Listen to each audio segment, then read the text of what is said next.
हथियार है आदमी को बर्बाद करने का। उस हथियार का नाम क्या है?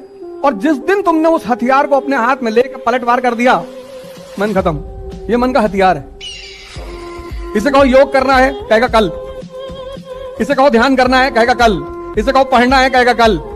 ये नहीं कहता नहीं करेंगे, नहीं करे तो पकड़ में आ जाए और कल आता नहीं। जिस कल का तुम इंतजार कर रहे थे वो आज है। तो इसे कहो पार्टी करना है, आज। शादी अभी। कुछ चीजों के लिए तुरंत तैयार है, तुरंत, बस अभी करा दो भैया। अगर तुमने इस चीज को रिवर्स कर दिया, आज पढ़ेंगे कल पार्टी करेंगे, और इसको तुम छोटे छोटे टारगेट दिया करो। इसकी एक और दूसरी कमी ना बन, ये बड़ा टारगेट बनाता है। मैं कहेगा सुबह 8 बजे से 7-8 बजे रात तक तो खींच देंगे, पढ़ेंगे नहीं। और इतना उत्साहित, इतना तुम्हें अंदर से उत्साहित रखेगा कि कल सब तुम्हारा खत्म करवा देगा। और जो सुबह 8 बजे का कहेगा बारिश हो रही, गेहूं फसल खराब हो गई। मैं कहता हूं तुम्हारी शक्ल बताशे जैसी हो, चलेगा। ठीक है, अगर अकाउंट में पैसा है तो जलेबी मिल जाएगी, ठीक है, वो चलेगा। तो सबसे पहले क्या देखा जाएगा? पैसे के बाद शक्ल की सुधर जाती है। आपको यकीन नहीं हो रहा, मेरी फेसबुक प्रोफाइल देखो, बात जिस दिन आपके पास बहुत पैसा हो जाता है ना, दिमाग वाले लोग आपके पास आ जाते हैं। आपको क्या लगता है अंबानी और अडानी एमबीए किए होंगे सब? कैट वोट निकाला होगा सब? नहीं, कैट मैट तैयारी करके निकाल के आईआईएम एमबीए करके खूब बढ़िया जाएंगे तो वहां नौकरी करिएगा। समझ में आया कि नहीं गया? तो चाइना ने ये बात बहुत बेहतरीन ढंग से पता की। अब जैसे नेतवानों के पास कोनो डिग्री रहता है, बड़का आईएएस बनिएगा तो सचिव बनिएगा। उस सबके आईएएस में खूब अच्छा रैंक रहेगा ना, और 15 से 20 साल का एक्सपीरियंस रहेगा ना, तो कोनो अंगूठा छाप मंत्री का सचिव बन जाएगा। अब लो टुकुर कर। तुम उदाहरण बनो कि तुम्हारे घर में लोग तुमको फॉलो करें। समझा क्यों रहे हो? कृष्ण किसी को समझा रहे हैं? नहीं, शक्ति है, गोवर्धन पर्वत उठा लिया उंगली पे, सब कर रहे हैं गुड मॉर्निंग भैया, गुड मॉर्निंग, और क्या हाल है दुबे? बढ़िया भैया। तुम क्यों समझ? एक बार वो दुर्योधन को समझाने गए, वो भी समझाने कहे कोशिश कर लेता हूँ। बोले 5 गांव दे दो, कहा 5 इंच जमीन नहीं देंगे, तो मुस्कुरा दी। ठोके तो हम तुम्हें वैसे भी मारना, तो हमें तुमको वैसे भी था, फिर उड़ा दे। ये ना मानेगा समझाने से। वो कहते हैं जिंदगी को जीना आसान नहीं होता, जिंदगी को जीना आसान बनाना पड़ता है। कैसे? कुछ सब्र करके, कुछ बर्दाश्त करके, और बहुत कुछ नजरअंदाज करके। जितना भी आदमी ऊंचाई पे बैठा हुआ है, जितना भी अंबानी, ये पता है ऊंचाई पे क्यों है? कॉन्सेप्ट क्लियर है, पैसा कमाना है। कैसे? चाहे जैसे, कोई डाउट नहीं, कोई डिलेमा नहीं। फिर एक है middle class, fixed concept, fixed. Non veg खाते हो, अंडा खाते हैं भैया, शराब पीते हो, कभी होली में पी लेते हैं। तुम्हें गर्लफ्रेंड है? प्यार करते हो उसे? नहीं, हम वो शुद्ध प्रेम करते हैं। एक है working class, people without concept. कहता भैया पैसा भले नहीं कमाए, इज्जत बहुत कमाए है। इसके पास एक संपत्ति है, इज्जत, जिसकी कोई कीमत ही नहीं है।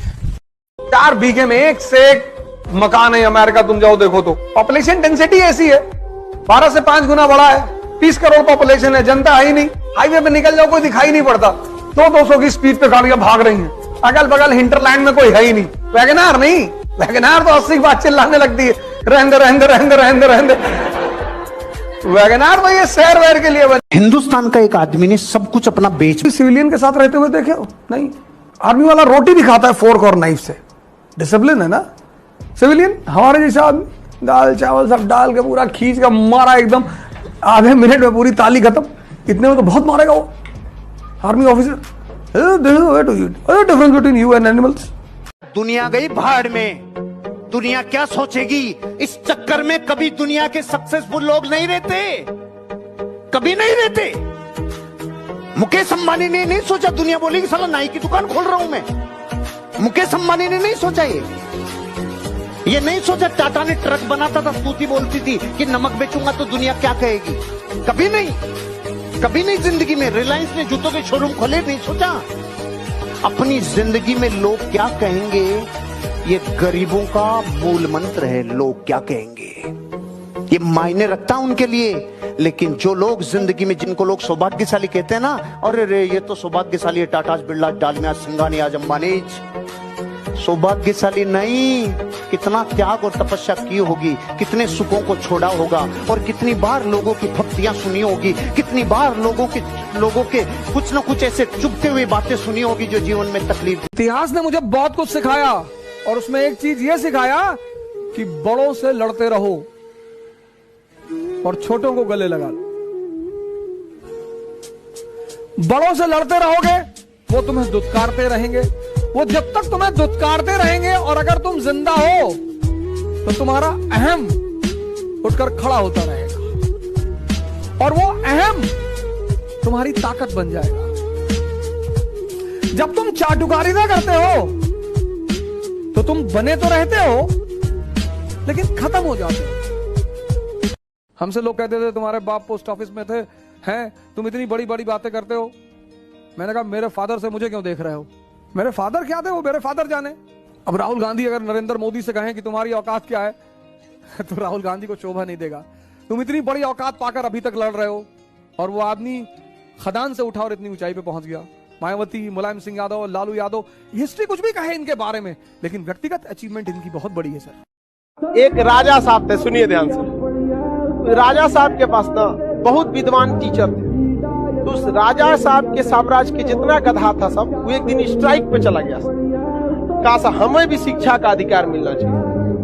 तो राजा साहब सबसे बेहतरीन टीचर को बुलाए और कहे कि इन गधों को कितने दिन में शिक्षा दे देंगे। तो उन्होंने कहा कि 1 महीना में। तो एक बड़े से हॉल में उन गधों को और टीचर को खाना पीना देके बंद कर दिया गया। राजा ने आदेश दिया 1 महीना बाद खोला जाएगा। 1 महीना बाद उस शिक्षक को किसके पास लाया गया? राजा साहब। और शिक्षक से राजा ने पूछा कि कितना पढ़ाए हैं? तो शिक्षक ने कहा Everybody,